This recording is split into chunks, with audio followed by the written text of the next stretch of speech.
everyone, and welcome back to another video. Recently, a lot more people have been finding themselves with a lot more time on their hands, and naturally, you're going to want to find something to do with that time. Self-improvement, learn a new skill, or hang out with friends? Why not try to do all three by playing Maplestory? And that, my friends, is what we're going to be looking at today, answering the question that's been the constant for the better part of the last 15 years. Should I return to Maplestory? Now, as we begin, I want to make it very clear, I'm not a Maplestory expert, and this is not a review of the game, but rather a quick run of my thoughts on how the game has changed over the years and whether or not it's worth coming back.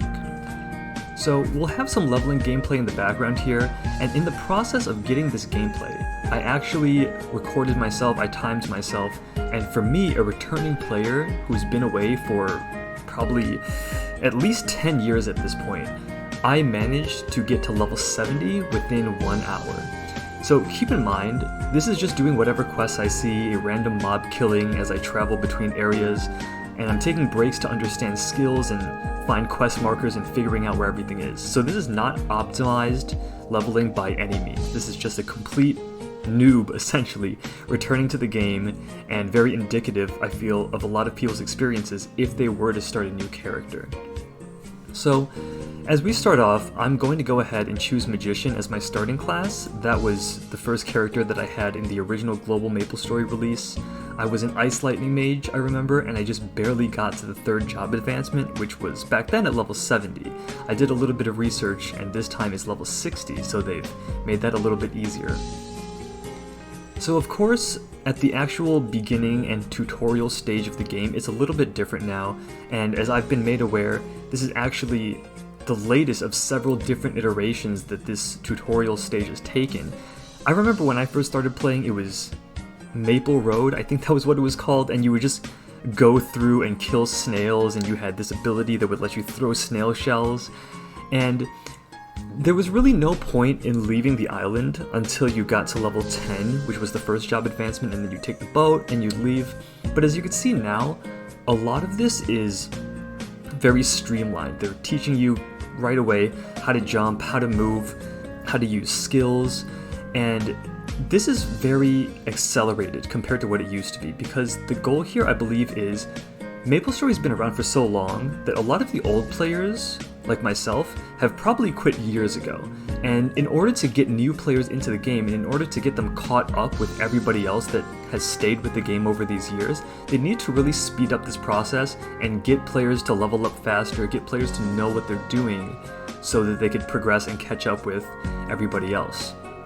So I don't think this is too surprising. I think personally it's nice to see because I like the new instructions. I think it's very clean. I think streamlining this beginning part is important too, because if you're a new player coming in, you don't want to be stuck here for a long time, right? You want to start leveling up and learning your skills. So, that having been said, there are a couple of other things that I do enjoy. The most notable, of course, being how easy it is to level now. And in this video, I think it's not as indicative as it is in the normal servers, because I made my character on a burning server, which is a limited time event essentially, where they open up a server and your first 3 characters on this server are like mega burning, I believe the term is, which means every time you gain 1 level, you get, I believe it's a bonus 2 or 3 levels on top of that. So you level up like 3 times faster, essentially. And this is just a really quick way for you to speed through and progress, and like I said earlier, catch up with all of those old guard players that are still around. And for those of you that are wondering, this is a limited time event. They only open up burning every so often, and when the burning server closes, it'll teleport you to a map and give you an option to transfer your burning character onto one of the normal servers that's just open all the time. And so that's one big thing. And while I think some old school purists might say this is actually bad because it takes away some of that struggle and the grind, I think it makes the game more interesting when you have more skills to play around with, rather than just, back in my day, we would spam Magic Claw over and over. And that's not very engaging. So the higher level you are, the more content you unlock, which means more stuff that you're able to do with your friends as well. I mean, the days of sitting at ribbon pigs and blue cat mushrooms for hours and hours is over, and that experience has just been pushed up higher into the level cap so that you have more engaging high-level gameplay now. I don't think that's a bad thing.